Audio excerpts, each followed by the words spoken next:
Every city has its ghosts. Not the ones that haunt stories, but the ones that walk among us. Unseen, unheard, until they vanish completely. Kochi, a city of lights and shadows. The waves crash against its shores.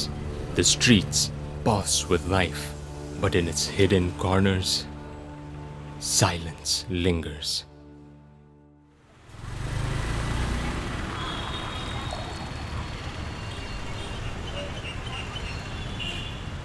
ഒരു dead body കണ്ടതായിട്ടോ കാണപ്പെടുകയോ ചെയ്തു കഴിഞ്ഞാൽ നമുക്ക് first police സ്റ്റേഷനിൽ information കിട്ടുമ്പോൾ ആ information ശരിയായിരിക്കാം തെറ്റായിരിക്കാം.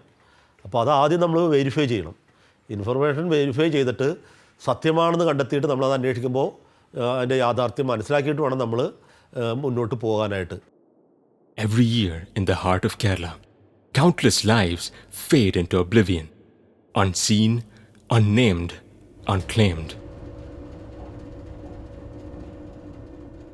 Between 2008 and 2024, over 1,100 bodies arrived at government hospitals. In Ernakulam alone, nearly 600 souls remained without a name, their stories lost to time. Between 2017 and 2021, 267 unidentified bodies were recorded in just one hospital. സംഭവം കൃത്യമാണെന്ന് മനസ്സിലാക്കി കഴിഞ്ഞാൽ അതിന് GD entry നമ്മൾ ഇടും. General diary ഉണ്ട്, ഓരോ police സ്റ്റേഷനിലും സൂക്ഷിക്കുന്ന ഡയറിയാണ് ജനറൽ ഡയറി. ആ GD എൻട്രി ഈ ഇൻഫർമേഷൻ വന്ന സംഭവം നമ്മൾ അതിന് രേഖപ്പെടുത്തും. അതിനുശേഷം പോലീസ് പാർട്ടി അവിടുത്തെ SHO ഉൾപ്പെടെയുള്ള DOSP ഉൾപ്പെടെയുള്ള സംഘം കൃത്യസ്ഥലത്തെത്തിയിട്ട് ഈ ബോഡിക്ക് സീൻ ഗാർഡ് ഇടും. ആദ്യം മറ്റുള്ള ആൾക്കാർ വന്ന് കയ്യേറിനി തെളിവുകൾ നശിപ്പിക്കാനോ മറ്റുള്ള രീതിയിൽ നമുക്ക് ദുർബലപ്പെടുത്താനായിട്ടോ അന്വേഷണത്തിനെ ദുർബലപ്പെടുത്താനായിട്ടോ ആ ഒരു അവസ്ഥ വരാതിരിക്കാനായിട്ട് ബോഡിക്ക് സീൻ ഗാർഡ് ഇടും. അതിനുശേഷം സീൻ മഹസർ തയ്യാറാക്കും. മഹസർ തയ്യാറാക്കിയതിന് ശേഷം ആണ് പോലീസ് പാർട്ടി ഇൻക്വസ്റ്റ് തയ്യാറാക്കുന്നത്. ചേച്ചി ഇപ്പോൾ വണ്ടി വിട്ടേക്കാം. IC വണ്ടിയല്ലേ?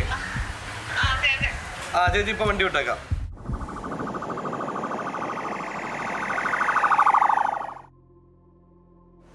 നമുക്ക് ചില സമയങ്ങളിൽ പലപ്പോഴും പല കോളുകളും വരാറുണ്ട്. ചിലത് വിളിക്കുമ്പോൾ നമുക്ക് ആകെ കേൾക്കുമ്പോൾ ഒരു വിഷമമുണ്ട്. അൺനോൺ ബോഡി എന്ന് പറഞ്ഞായിരിക്കാം നമുക്ക് ചിലർ വിളിക്കുന്നത്. വിളിക്കുമ്പോഴത്തേക്കും നമുക്ക് അത് ആരാണെന്നോ എന്താണെന്നോ ഒന്നും അറിയാൻ പറ്റത്തില്ല.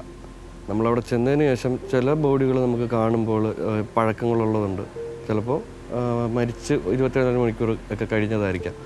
അപ്പം ആ സമയത്ത് നമുക്കൊരു പെട്ടെന്ന് ബോഡി എന്താണെന്നുള്ളത് അറിയാത്തതുകൊണ്ട് ബോഡി ഡെത്ത് ഡിക്ലെയർ ചെയ്യേണ്ട കാര്യമുണ്ട്. അതുകൊണ്ട് നമുക്ക് നേരെ ഹോസ്പിറ്റലിലോട്ടായിരിക്കും ബോഡി നമുക്ക് മാറ്റേണ്ടി വരുന്നത്. ഹോസ്പിറ്റലിൽ ചെന്നതിന് ശേഷമായിരിക്കും നമുക്കത് ബാക്കിയുള്ള പ്രൊസീജിയർ മുന്നോട്ട് കൊണ്ടുപോകാൻ പറ്റുള്ളൂ. എന്ന് പറഞ്ഞാൽ പോലീസുകാർ അറിയിക്കണം, പിന്നെ പാർട്ടി എന്ന് പറഞ്ഞാൽ അവിടെയുള്ള പഞ്ചായത്തിൻ്റെ ആരാണോ അതുവരെ അറിയിക്കുക. അതിൻ്റെ പേപ്പറും കാര്യങ്ങളൊക്കെ പ്രൊസീജിയറുകളുണ്ട്. അതിനുശേഷം മോർച്ചറിയിലോട്ട് മാറ്റുക. പിന്നെ ആ ബോഡിയിൽ നിന്നും എന്തെങ്കിലും ഐഡൻറ്റിഫിക്കേഷൻ എന്തെങ്കിലും അഡ്രസ്സോ കാര്യങ്ങളോ ഉണ്ടെങ്കിൽ അത് വെച്ചുകൊണ്ട് നമുക്ക് ആ ബോഡിയെ കുറിച്ച് നമുക്ക് അന്വേഷിക്കണം. ആരാണ് ഉറ്റവരും ഉടയവരും ആരെക്കുറിച്ചൊക്കെയുള്ള കാര്യങ്ങൾ അന്വേഷണങ്ങളും കാര്യങ്ങളൊക്കെ പിന്നെ പോത്തോളും.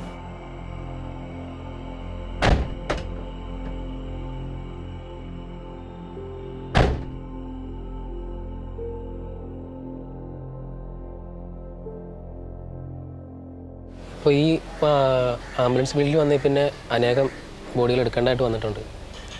അപ്പോൾ അതിൽ പലരും ചിലപ്പോൾ ഉടയവരോ ഉറ്റവരോ ഇല്ലാത്തവരായിരിക്കാം, ചിലപ്പോൾ ഉള്ളവരായിരിക്കാം, ചിലപ്പോൾ തിരിച്ചറിയാൻ പറ്റാത്ത ബോഡികളായിരിക്കാം. അപ്പോൾ അതെടുക്കുമ്പോൾ നമുക്കും മാനസികമായിട്ട് ബുദ്ധിമുട്ട് കാര്യങ്ങളൊക്കെ ഉണ്ടാകാറുണ്ട്. കാരണം അവരും മനുഷ്യരാണ്, നമ്മളെപ്പോലെ തന്നെ കൈയും കാലുമുള്ള ആളുകളാണ്. അപ്പോൾ ഈ ഒരു പ്രായത്തിൽ ഇത് കാണുക എന്ന് പറയുന്നത് പിന്നെ മനക്കരുത്തുള്ളതുകൊണ്ട് മാത്രം പറ്റുന്ന ഒരു കാര്യമാണ്. ഒരു കാലത്ത് ചിലപ്പോൾ നല്ല രീതിയിൽ ജീവിച്ച ആളുകളായിരിക്കാം ഇപ്പോൾ ഉറ്റവരോ ഉടയവരോ ഇല്ലാതെ റെയിൽവേ ട്രാക്കിൽ നിന്നോ അല്ലെങ്കിൽ ഓടകളിൽ നിന്നോ അല്ലെങ്കിൽ റോഡിന് സൈഡിൽ നിന്നോ ഒക്കെ കിട്ടുന്നത്. അത് എടുക്കുക എന്ന് പറയുമ്പോൾ ഇതുപോലെ തന്നെ നമ്മുടെ അച്ഛനെയോ അമ്മയോ അല്ലെങ്കിൽ ബന്ധുക്കാരെയോ അതുപോലെയുള്ള ആൾക്കാരുടെ മുഖം പെട്ടെന്ന് നമ്മുടെ മനസ്സിലേക്ക് ഓടി മറിയും. ഇത് കഴിഞ്ഞ് ഇതുപോലെ തന്നെ ആഹാരം കഴിക്കാതിരിക്കുമ്പോഴാണെങ്കിലും ഇവരുടെ മുഖം അല്ലെങ്കിൽ ഈ ശരീരഭാഗങ്ങളെല്ലാം നമ്മുടെ മനസ്സിലേക്ക് ഓടി മറിയും. അപ്പോൾ ഇതൊരു മനസ്സിന് വല്ലാത്ത ബുദ്ധിമുട്ടുള്ളൊരു ജോലിയാണ്. എങ്കിലും നിങ്ങളുടെയൊക്കെ പ്രാർത്ഥന ഉള്ളതുകൊണ്ട് മുന്നോട്ട് പോകുന്നു. Each one a life once lived, now reduced to a number in a forgotten ledger. All that is left behind are questions. നാട്ടിലൊരു പഴമൊഴിയുണ്ട്. നമ്മളെയൊക്കെ കാണുമ്പോൾ കളിയാക്കിയാണെങ്കിലും നാട്ടുകാർ പറയാറുണ്ട്, നിന്നെക്കൊണ്ടൊന്നും ഒരു ഗുണമില്ല, നിനക്കൊരു വിലയില്ല. പക്ഷേ മരണപ്പെട്ട് കഴിഞ്ഞാൽ മൃതശരീരത്തിന് സംസ്ഥാന സർക്കാർ തന്നെ ഒരു വിലയിട്ടിട്ടുണ്ട്, 40,000 രൂപ. കഴിഞ്ഞ 2020 ജാനുവരി 1 മുതൽ 2023 ഡിസംബർ 31 വരെയുള്ള 4 വർഷ കാലയളവിൽ 77ഓളം അനാഥ മൃതശരീരങ്ങൾ ജനറൽ ഹോസ്പിറ്റലിൽ ലഭിച്ചതായിട്ട് ജനറൽ ഹോസ്പിറ്റലിൽ തന്നെ വിവരാവകാശ അപേക്ഷയ്ക്ക് നൽകിയ മറുപടിയിൽ വ്യക്തമായിട്ടുണ്ട്. ഈ ജനറൽ ഹോസ്പിറ്റലിൽ ലഭിക്കുന്ന അനാഥ മൃതശരീരങ്ങൾ മറ്റ് സ്വകാര്യ മെഡിക്കൽ കോളേജുകളും മറ്റ് സർക്കാർ മെഡിക്കൽ കോളേജുകളും അപേക്ഷ നൽകിയതിന് ശേഷം സർക്കാരിൻ്റെ നിയമപരമായിട്ടുള്ള നടപടികളെല്ലാം പൂർത്തീകരിച്ചു കൊണ്ടാണ് സർക്കാർ നിശ്ചയിച്ചിട്ടുള്ള 40,000 30,000 രൂപ വില നിശ്ചയിച്ച ഒരു ബോഡിക്ക് അത് എറണാകുളം ജനറൽ ഹോസ്പിറ്റലിൽ അടച്ചതിന് ശേഷമാണ് ആ മൃതശരീരം അപേക്ഷ നൽകിയിട്ടുള്ള സ്വകാര്യ മെഡിക്കൽ കോളേജുകൾക്കോ സംസ്ഥാന സർക്കാരിൻ്റെ കീഴിലുള്ള ഗവൺമെൻറ് മെഡിക്കൽ കോളേജുകൾക്കോ ലഭിക്കുന്നത്. കഡാവർ എന്ന് വിശേഷിപ്പിക്കുന്ന ഈ ബോഡി മെഡിക്കൽ എഡ്യൂക്കേഷനിൽ വളരെ വലിയൊരു പങ്കാണ് വഹിക്കുന്നത്. അതായത് ഒരു മെഡിക്കൽ സ്റ്റുഡൻറ്റ് ഡോക്ടർ ആവുന്ന ആ ഒരു ഫേസിൽ വളരെ ഒരു മെയിൻ കോഴ്സാണ് ഈ ഡെഡ് ബോഡി നമുക്ക് ഹെൽപ്പ് ചെയ്യുന്നത്.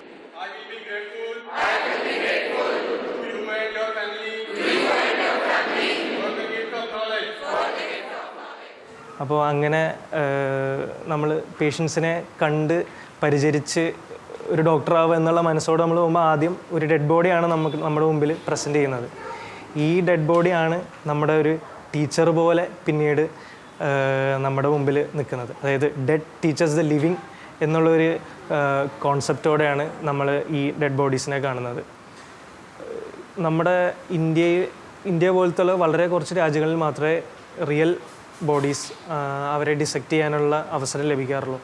പല foreign medical ഗ്രാജുവേറ്റ്സിനും real bodies dissect ചെയ്യാനുള്ള അവസരം കിട്ടാറില്ല. അവർ ഡമ്മീസിലാണ് ഇതൊക്കെ പ്രാക്ടീസ് ചെയ്യുന്നത്. ഒരു കഡാവറിക് ബോഡിയും ഒരു ഡമ്മിയിലും രണ്ടും ഡിസെക്റ്റ് ചെയ്യുന്നതെന്ന് പറഞ്ഞാൽ വളരെ വ്യത്യാസമുള്ള രണ്ട് എക്സ്പീരിയൻസ് ആണ് കിട്ടുന്നത്. ഈ ഒരു കഡാവറിൽ ഓരോരോ കഡാവറും എല്ലാം തന്നെ വളരെ ഡിഫറെൻ്റ് ആണ് അവരുടെ ബോഡി ശരീരഘടന ഉള്ളത്. ഓരോ നെർവ്, വെയിന്, അങ്ങനെ അതുപോലെ ആർട്ടറി, മൂന്നും എല്ലാം ഓരോ കഡാവറിലും വളരെ ഡിഫറെൻ്റ് ആയിട്ടാണ് സ്ട്രക്ചറലി അത് ഉണ്ടായേക്കുന്നത്.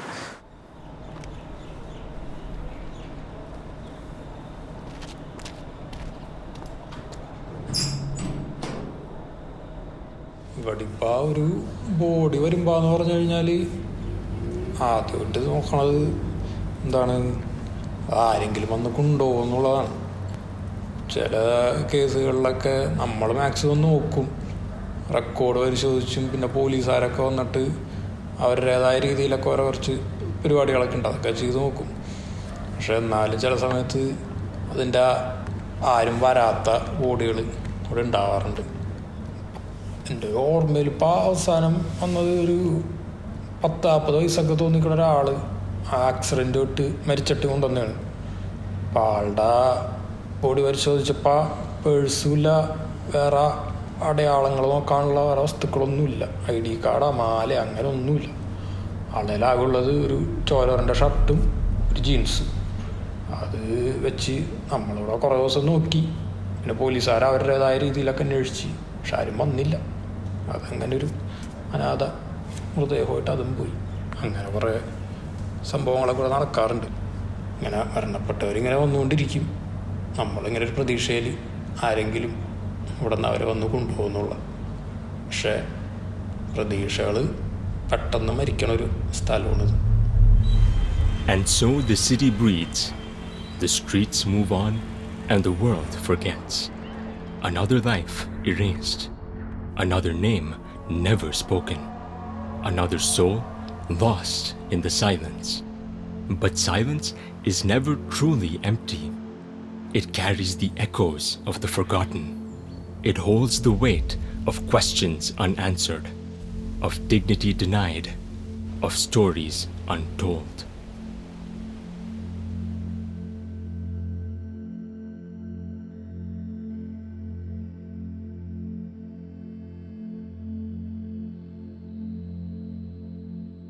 They are not gone. Perhaps they still linger. But do we remember? Do we even look? Or will the next unclaimed soul vanish just as easily?